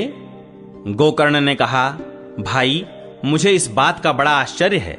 मैंने तुम्हारे लिए विधि पूर्वक गया जी में पिंडदान किया, फिर भी तुम प्रेत योनि से मुक्त कैसे नहीं हुए? यदि गया श्राद्ध से भी तुम्हारी मुक्ति नहीं हुई, तब इसका और कोई उपाय ही नहीं है। अच्छा, तुम सब बात खोल कर कहो, मुझे अब क्या करना चाहिए? प्रेत ने कहा, मेरी मुक्ति सैकड़ों गया श्राद्ध करने से भी नहीं हो सकती। अब तो तुम इसका कोई और उपाय सोचो। प्रेत की यह बात सुनकर गोकर्ण को बड़ा आश्चर्य हुआ। वे कहने लगे, यदि सैकड़ों गया श्राद्धों से भी तुम्हारी मुक्ति नहीं हो सकती, तब तो तुम्हारी मुक्ति असंभव ही है। अच्छा, अभी तो तुम निर्भय होकर अपने स्थान पर रहो। मैं विचार करके तुम्हारी मुक्ति के लिए कोई दूसरा उपाय करूंगा। गोकर्ण की आज्ञा पाकर धुंधुकारी वहां से अपने स्थान पर चला आया।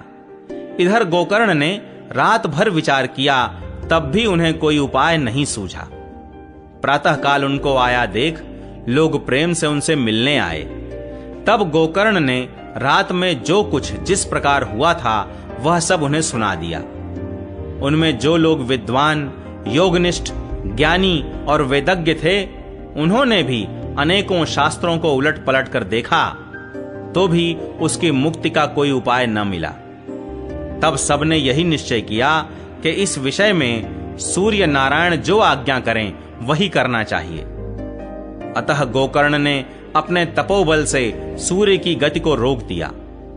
उन्होंने स्तुति की, भगवन, आप सारे संसार के साक्षी हैं। मैं आपको नमस्कार करता हूं। आप मुझे कृपा करके धुंधुकारी की मुक्ति का साधन बताइए। गोकर्ण की यह प्रार्थना सुनकर सूर्यदेव ने दूर से ही स्पष्ट शब्दों में कहा, श्रीमद् भागवत से मुक्ति हो सकती है, इसलिए तुम उसका सप्ताह पारायण करो। सूर्य का यह धर्ममय वचन वहां सभी ने सुना। तब सबने यही कहा कि प्रयत्न पूर्वक यही करो। है भी यह साधन बहुत सरल। अतः गोकर्ण जी भी तदनुसार निश्चय करके कथा सुनाने के लिए तैयार हो गए। देश और गांवों से अनेकों लोग कथा सुनने के लिए आए। बहुत से लंगड़े, लूले, अंधे, बूढ़े और मंदबुद्धि पुरुष भी अपने पापों की निवृत्ति के उद्देश्य से वहां आ पहुंचे। इस प्रकार वहां इतनी भीड़ हो गई कि उसे देखकर देवताओं को भी आश्चर्य होता था। जब गोकर्ण जी व्यास गद्दी पर बैठकर कथा कहने लगे, तब वह प्रेत भी वहां आ पहुंचा और इधर उधर बैठने के लिए स्थान ढूंढने लगा। इतने में ही उसकी दृष्टि एक सीधे रखे हुए 7 गांठ के बांस पर पड़ी। उसी के नीचे के छिद्र में घुसकर वह कथा सुनने के लिए बैठ गया। वायु रूप होने के कारण वह बाहर कहीं बैठ नहीं सकता था, इसलिए बांस में घुस गया। गोकर्ण जी ने एक वैष्णव ब्राह्मण को मुख्य श्रोता बनाया और प्रथम स्कंध से ही स्पष्ट स्वर में कथा सुनानी आरंभ कर दी। सायंकाल में जब कथा को विश्राम दिया गया तब एक बड़ी विचित्र बात हुई। वहां सभासदों के देखते देखते उस बांस की एक गांठ तड़ तड़ शब्द करती हुई फट गई। इसी प्रकार दूसरे दिन सायंकाल में दूसरी गांठ फटी और तीसरे दिन उसी समय तीसरी।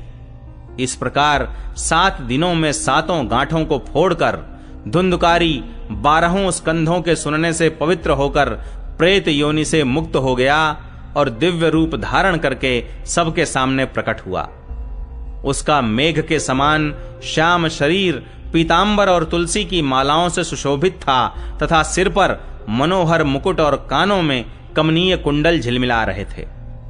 उसने तुरंत अपने भाई गोकर्ण को प्रणाम करके कहा, भाई, तुमने कृपा करके मुझे प्रेत योनि की यातनाओं से मुक्त कर दिया। यह प्रेत पीड़ा का नाश करने वाली श्रीमद् भागवत की कथा धन्य है तथा श्री कृष्णचंद्र के धाम की प्राप्ति कराने वाला इसका सप्ताह पारायण भी धन्य है। जब सप्ताह श्रवण का योग लगता है तब सब पाप थर्रा उठते हैं कि अब यह भागवत की कथा जल्दी ही हमारा अंत कर देगी।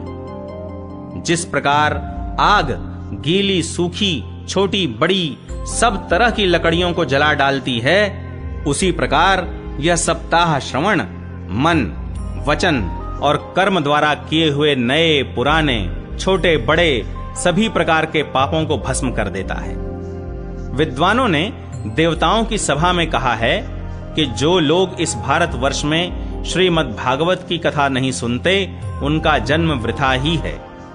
भला मोह पूर्वक लालन पालन करके यदि इस अनित्य शरीर को हृष्ट पुष्ट और बलवान भी बना लिया तो भी श्रीमद् भागवत की कथा सुने बिना इससे क्या लाभ हुआ। अस्थियां ही इस शरीर के आधार स्तंभ हैं। नस नाड़ी रूप रस्सियों से यह बंधा हुआ है। ऊपर से इस पर मांस और रक्त थोप कर इसे चर्म से मढ़ दिया गया है। इसके प्रत्येक अंग में दुर्गंध आती है, क्योंकि है तो यह मल मूत्र का भांड ही। वृद्धावस्था और शोक के कारण यह परिणाम में दुखमय ही है। रोगों का तो घर ही ठहरा। यह निरंतर किसी न किसी कामना से पीड़ित रहता है, कभी इसकी तृप्ति नहीं होती। इसे धारण किए रहना भी एक भार ही है। इसके रोम रोम में दोष भरे हुए हैं और नष्ट होने में इसे एक क्षण भी नहीं लगता। अंत में यदि इसे गाड़ दिया जाता है तो इसके कीड़े बन जाते हैं। कोई पशु खा जाता है तो यह विष्ठा हो जाता है और अग्नि में जला दिया जाता है तो भस्म की ढेरी हो जाता है। ये 3 ही इसकी गतियां बताई गई हैं। ऐसे अस्थिर शरीर से मनुष्य अविनाशी फल देने वाला काम क्यों नहीं बना लेता। जो अन्न प्रातः काल पकाया जाता है वह सायंकाल तक बिगड़ जाता है, फिर उसी के रस से पुष्ट हुए शरीर की नित्यता कैसी। इस लोक में सप्ताह श्रवण करने से भगवान की शीघ्र ही प्राप्ति हो सकती है। अतः सब प्रकार के दोषों की निवृत्ति के लिए एकमात्र यही साधन है। जो लोग भागवत की कथा से वंचित हैं वे तो जल में बुदबुदे और जीवों में मच्छरों के समान केवल मरने के लिए ही पैदा होते हैं। भला जिसके प्रभाव से जड़ और सूखे हुए बांस की गांठें फट सकती हैं, उस भागवत कथा का श्रवण करने से चित्त की गांठों का खुल जाना कौन बड़ी बात है। सप्ताह श्रवण करने से मनुष्य के हृदय की गांठ खुल जाती है, उसके समस्त संशय छिन्न भिन्न हो जाते हैं और सारे कर्म क्षीण हो जाते हैं। यह भागवत कथा रूप तीर्थ संसार के कीचड़ को धोने में बड़ा ही पटु है। विद्वानों का कथन है कि जब यह हृदय में स्थित हो जाता है तब मनुष्य की मुक्ति निश्चित ही समझनी चाहिए। जिस समय धुंधुकारी ये सब बातें कह रहा था, जिसके लिए वैकुंठवासी पार्षदों के सहित एक विमान उतरा, उससे सब ओर मंडलाकार प्रकाश फैल रहा था। सब लोगों के सामने ही धुंधुकारी उस विमान पर चढ़ गया। तब उस विमान पर आए हुए पार्षदों को देखकर उनसे गोकर्ण ने यह बात कही। गोकर्ण ने पूछा, भगवान के प्रिय पार्षदों, यहां तो हमारे अनेकों शुद्ध हृदय श्रोतागण हैं। उन सब के लिए आप लोग एक साथ बहुत से विमान क्यों नहीं लाए? हम देखते हैं कि यहां सभी ने समान रूप से कथा सुनी है, फिर फल में इस प्रकार का भेद क्यों हुआ, यह बताइए। भगवान के सेवकों ने कहा, हे मानद, इस फल भेद का कारण इनके श्रवण का भेद ही है। यह ठीक है कि श्रवण तो सबने समान रूप से ही किया है, किंतु इसके जैसा मनन नहीं किया। इसी से एक साथ भजन करने पर भी उसके फल में भेद रहा।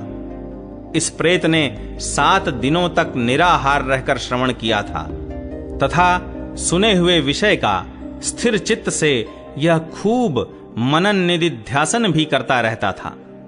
जो ज्ञान दृढ़ नहीं होता वह व्यर्थ हो जाता है। इसी प्रकार ध्यान न देने से श्रवण का, संदेह से मंत्र का और चित्त के इधर उधर भटकते रहने से जप का भी कोई फल नहीं होता। वैष्णवहीन देश, अपात्र को कराया हुआ श्राद्ध का भोजन, अश्रोत्रिय को दिया हुआ दान एवं आचारहीन कुल, इन सब का नाश हो जाता है। गुरु वचनों में विश्वास, दीनता का भाव, मन के दोषों पर विजय और कथा में चित्त की एकाग्रता इत्यादि नियमों का यदि पालन किया जाए तो श्रवण का यथार्थ फल मिलता है। यदि ये श्रोता फिर से श्रीमद् भागवत की कथा सुने तो निश्चय ही सबको वैकुंठ की प्राप्ति होगी। और गोकर्ण जी, आपको तो भगवान स्वयं आकर गोलोक धाम में ले जाएंगे। यूं कहकर वे सब पार्षद हरि कीर्तन करते वैकुंठ लोक को चले गए। श्रावण मास में गोकर्ण जी ने फिर उसी प्रकार सप्ताह क्रम से कथा कही और उन श्रोताओं ने उसे फिर सुना। नारद जी, इस कथा की समाप्ति पर जो कुछ हुआ वह सुनिए। वहां भक्तों से भरे हुए विमानों के साथ भगवान प्रकट हुए। सब ओर से खूब जय जयकार और नमस्कार की ध्वनियां होने लगीं। भगवान स्वयं हर्षित होकर अपने 5 जन्य शंख की ध्वनि करने लगे और उन्होंने गोकर्ण को हृदय से लगाकर अपने ही समान बना लिया। उन्होंने क्षण भर में ही अन्य सब श्रोताओं को भी मेघ के समान श्याम वर्ण, रेशमी पीतांबरधारी तथा किरीट और कुंडलादि से विभूषित कर दिया। उस गांव में कुत्ते और चांडाल पर्यंत जितने भी जीव थे वे सभी गोकर्ण जी की कृपा से विमानों पर चढ़ा लिए गए तथा जहां योगी जन जाते हैं उस भगवत धाम में वे भेज दिए गए। इस प्रकार भक्त वत्सल भगवान श्री कृष्ण कथा श्रवण से प्रसन्न होकर गोकर्ण जी को साथ ले अपने ग्वाल बालों के प्रिय गोलोक धाम में चले गए। पूर्व काल में जैसे अयोध्यावासी भगवान श्री राम के साथ साकेत धाम सिधारे थे, उसी प्रकार भगवान श्री कृष्ण उन सब को योगी दुर्लभ गोलोक धाम को ले गए। जिस लोक में सूर्य, चंद्रमा और सिद्धों की भी कभी गति नहीं हो सकती, उसमें वे श्रीमद् भागवत श्रवण करने से चले गए। नारद जी, सप्ताह यज्ञ के द्वारा कथा श्रवण करने से जैसा उज्जवल फल संचित होता है, उसके विषय में हम आपसे क्या कहें। अजी, जिन्होंने अपने कर्णपुट से गोकर्ण जी की कथा के एक अक्षर का भी पान किया था, वे फिर माता के गर्भ में नहीं आए। जिस गति को लोग वायु, जल या पत्ते खाकर शरीर सुखाने से, बहुत काल तक घोर तपस्या करने से और योगाभ्यास से भी नहीं पा सकते, उसे वे सप्ताह श्रवण से सहज में ही प्राप्त कर लेते हैं। इस परम पवित्र इतिहास का पाठ चित्रकूट पर विराजमान मुनीश्वर शांडिल्य भी ब्रह्मानंद में मग्न होकर करते रहते हैं। यह कथा बड़ी ही पवित्र है। एक बार के श्रवण से ही समस्त पाप राशि को भस्म कर देती है। यदि इसका श्राद्ध के समय पाठ किया जाए तो इससे पितृगण को बड़ी तृप्ति होती है और नित्य पाठ करने से मोक्ष की प्राप्ति होती है।